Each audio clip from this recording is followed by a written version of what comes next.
senhores senadores, senhoras senadoras, também desejo destacar a capacidade com que se articulou um entendimento entre Senado e Câmara dos Deputados. Presidente, para encaminhar.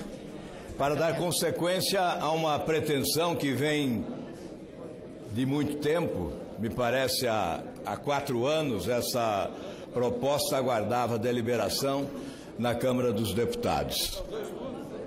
Também estranho a celeridade que se deu aos procedimentos neste caso, impossibilitando uma discussão de maior profundidade.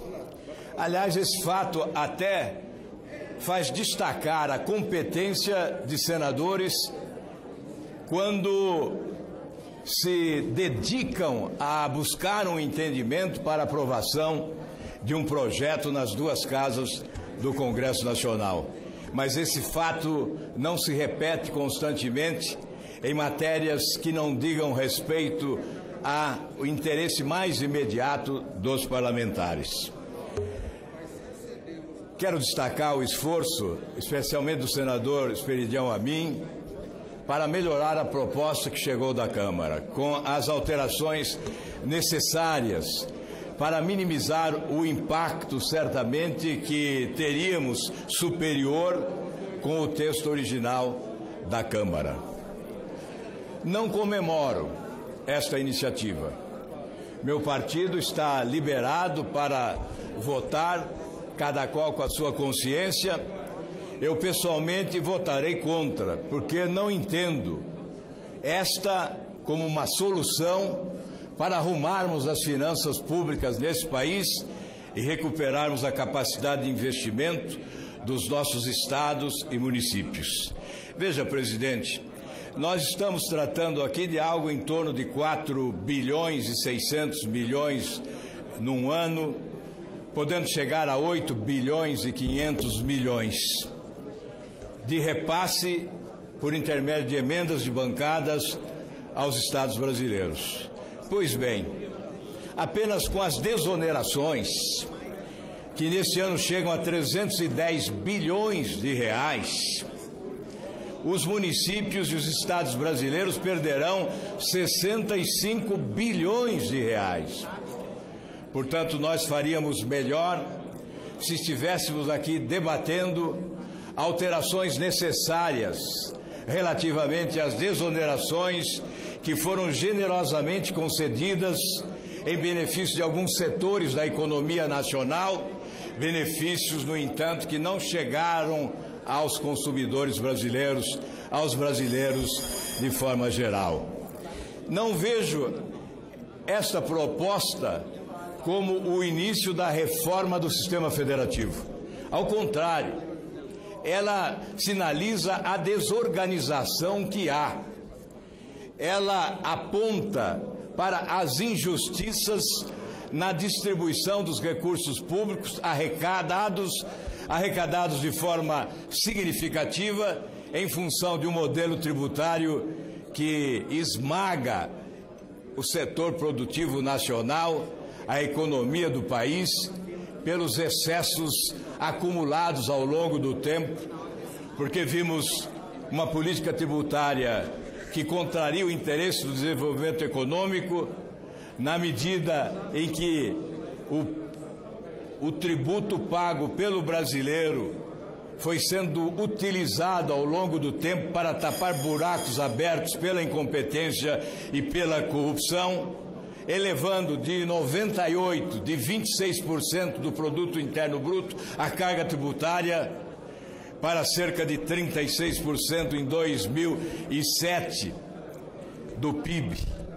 Portanto, senhor presidente, nós estamos discutindo aqui uma medida que não leva em conta a relação custo-benefício dos investimentos, que não leva em conta a necessidade de adotarmos prioridades tecnicamente, porque não há dúvida que há parlamentares que são cuidadosos na destinação dos recursos, mas aqueles que sucumbem diante do interesse eleitoral imediato, ou sucumbem diante das pressões que se originam no desespero, muitas vezes, de contas dilapidadas dos entes federados, especialmente municípios, mas também estados brasileiros.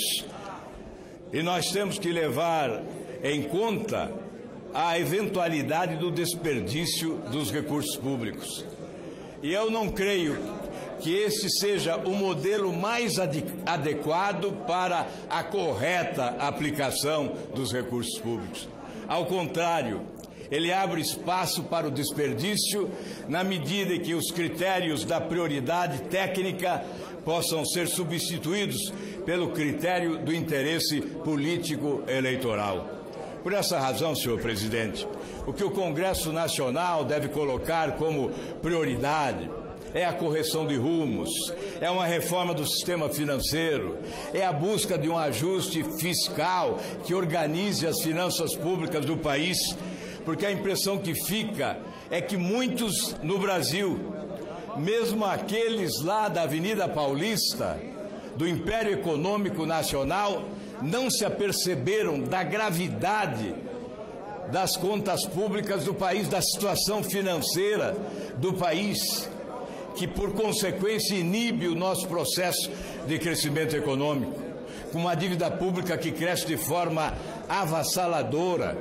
Neste ano o déficit nominal chega a 517 bilhões de reais e nós estamos tratando aqui de uma recomposição em torno de 4 bilhões e 600 bilhões para atender os municípios brasileiros. E eu repito, esse não é o caminho da inteligência, esse não é o caminho da competência, esse não é o caminho da correção, esse não é o caminho da arrumação das contas públicas do país, da recuperação da capacidade de investimento do poder público nesse país, senhor presidente. É preciso avaliar a grandeza da crise. O governo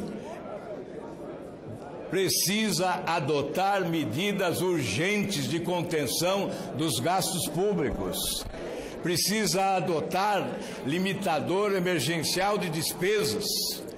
O descalabro das finanças públicas vai nos levar a uma crise ainda maior e sem precedentes a curto ou médio prazo. Esse alerta tem que ser reiteradamente apresentado aqui da tribuna do Senado ao governo brasileiro.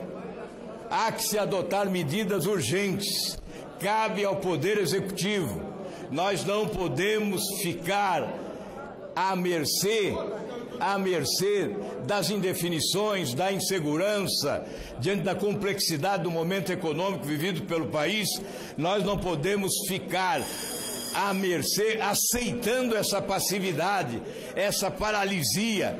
Nós temos que, com coragem, com despreendimento, adotar medidas rigorosas de correção dos rumos para o reequilíbrio das contas públicas no país e a recuperação da capacidade de investir do Estado brasileiro, e não é dessa forma, e não é da forma que estamos procedendo hoje. Por isso, senhor presidente, Podemos tem a liberdade, os senadores, de optar pelo voto. Eu, particularmente, voto contra essa proposta.